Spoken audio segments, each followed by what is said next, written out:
Hello, friends, and welcome back to Stories About Entitled People.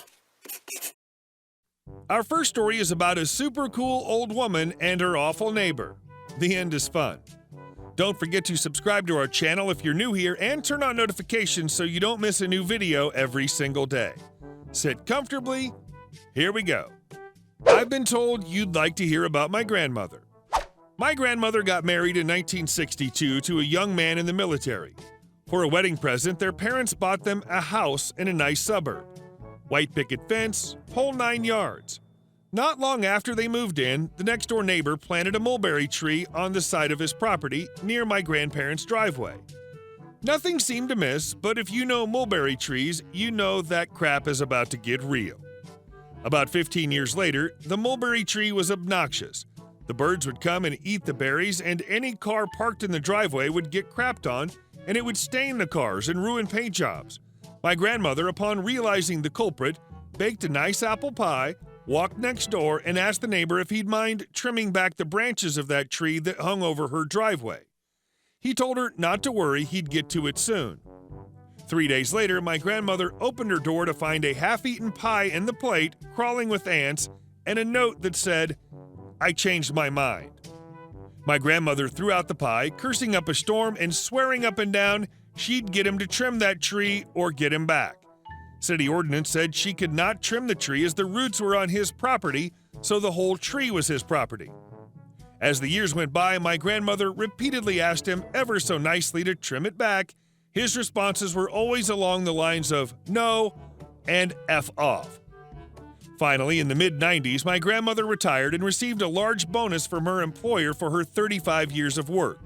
She took the money and bought the empty lot on the other side of the neighbor, then went to the nursery and bought 16 mulberry trees, planting them along her property line on both sides of his property. About 3 years ago, he became angry at the damage they were doing to his cars and cut them all back without permission.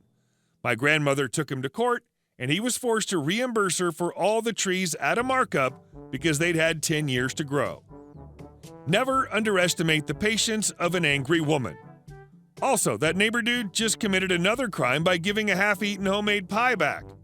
Homemade pies are amazing. And our next story. We need to organize the repairs? We'd be happy to do that for you. I need to start by saying that I live in the UK, and that the UK is very friendly towards tenants thanks to the local councils. This will obviously become important later. So myself and 2 friends started renting from a landlord, let's call him Mr. Muppet for now, through a letting agent, let's call them Fuxtons. We moved into a large 3-bed flat split between ground floor and lower ground in a good part of London. It all started off well until late winter when, as I'm sure the whole world is aware, it rained in London. Shock! Unlike most flats, someone had decided that making this flat waterproof was not necessary, either because they thought it would never rain in London, or they were just really bad at their job. Anyway, I digress. My housemaid on the lower ground floor had a light well next to his room, great for letting light in, but also great for letting water in.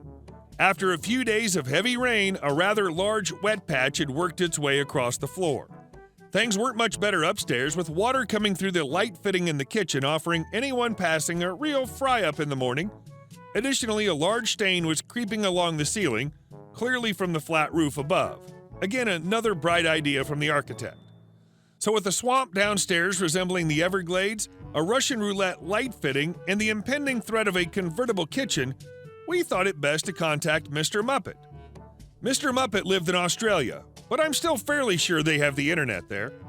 So after 2 weeks of emailing and no response, we decided to email the letting agent, Fuxtons, just in case they had a phone number for him. They contacted him and confirmed with us that a contractor would be on the way in the next few days. Excellent. A week comes and goes, and nothing. With my housemate now wearing wellies to get from the door of his room to his bed, we feel it might be best to contact Fuxtons again. They give some rubbish back about the landlord being in Sydney and he organized a contractor, blah, blah, blah, but we know he's not bothered to spend any money fixing the issue. Fuxtons say there's nothing they can do, and we should just organize it ourselves. Interesting, as we're not allowed by law to conduct work on our property without consent, nor is the landlord allowed to order us to carry out or organize work. However, if they want us to organize it ourselves, we shall. After all, they hadn't specified what they wanted us to organize. Now, in the UK, local councils are very friendly towards tenants, and there are laws saying that they have to ensure that there is a duty of care and safety to the occupants. They also offer a lovely service where they will, for free, come and inspect the property at the request of a tenant. This is called a notice of disrepair. So we decided to take them up on this, but we're nice tenants, so we email Mr. Muppet and Fuxtons to let them know that we are willing to organize for the council to inspect the property. This is met by an overwhelming silence from both parties. Cool, so they're clearly both on board. The lovely man from the council shows up and does the assessment. Now, the UK loves a good law or two, so when the council is involved, they will take note of everything. And I really mean everything, going from the cracked tile under the basin, the slightly wobbly handrail on the stairs, to the massive wet stain in the bedroom. They will also sign off what is the fault of the tenants and the fault of the landlords. Seeing as we were new to the property, everything was under his section. The next thing is, when this report is conducted, the Mr. Muppet must start the work within 14 days and complete it within 53 days. So when he was emailed this report, he had no recourse but to complete the works or receive the extra £800 fine per item that wasn't addressed.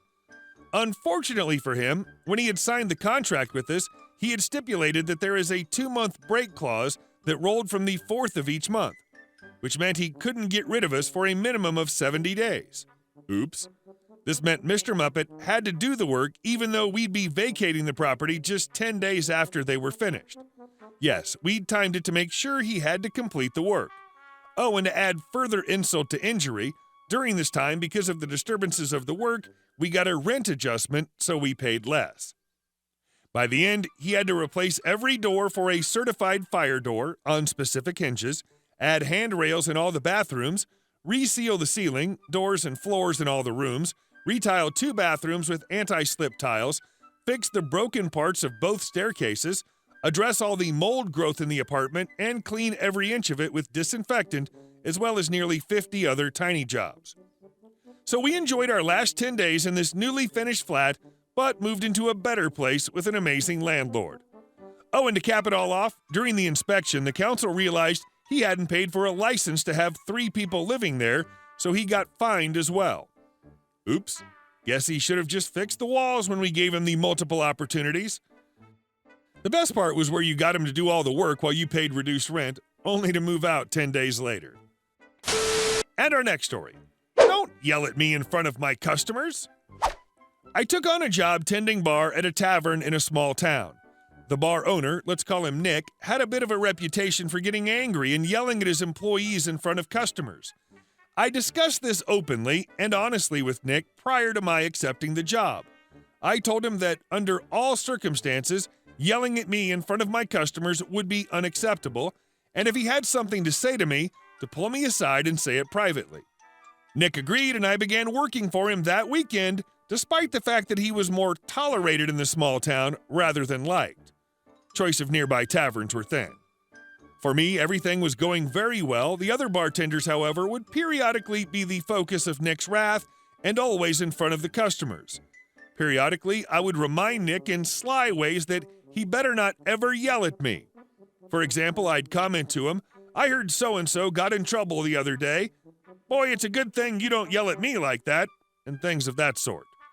One weekend, I was extremely busy, and dirty glasses under the bar were piling up, and I didn't have a moment to wash them. We had plenty of fresh glasses for the crowd, and my focus was on serving the patrons in the bar and not on washing glasses. There wasn't a free seat in the house. The bar was packed, but it would thin out eventually, and I'd have a few minutes to get some glasses washed. Alas, as luck would have it, the door opens, and in comes Nick. He comments how busy we are, and a big smile crosses his face because we're busy, and for a bar owner, busy means money is being made. Nick proceeds to walk around to the back of the bar and sees the dirty glasses. He proceeds to explode and began to scream at me. "Why are all these glasses sitting here? It's your job to wash them, and I don't care how busy you are. This crap is unacceptable." The entire bar immediately falls silent. All eyes are on me and Nick, and everyone is watching, waiting to see what would happen next. I never said a word to Nick and just smiled at him. I walked over to my tip jar and emptied it out into my purse, then proceeded to walk around to the other side of the bar, and a patron gave me their seat. I pulled a few dollars out of my purse and laid them in the bar and just looked at Nick. He bellowed, "Just what do you think you're doing? We're busy and you need to get back to work." I replied, "I quit. I told you to never yell at me in front of my customers. I'll have a Budweiser, bartender." The entire bar erupted in a huge cheer, and the look on Nick's face was one of total disbelief. I reminded him that we'd agreed he would never yell at me in front of customers, and his face got redder when he realized he'd made a huge mistake. I refused him trying to be the nice guy and asking me to finish out the shift. He ended up working the bar till closing himself. I stayed till closing too, and I laughed to myself as I watched him struggle for a while to wash those dirty glasses. I knew he was going to yell at you. I was hoping you'd quit as a F you to him. You did. I'm happy. You're happy. We're all happy. Cheers. Hey guys, thank you all for watching the video, and I'll see you in the next one.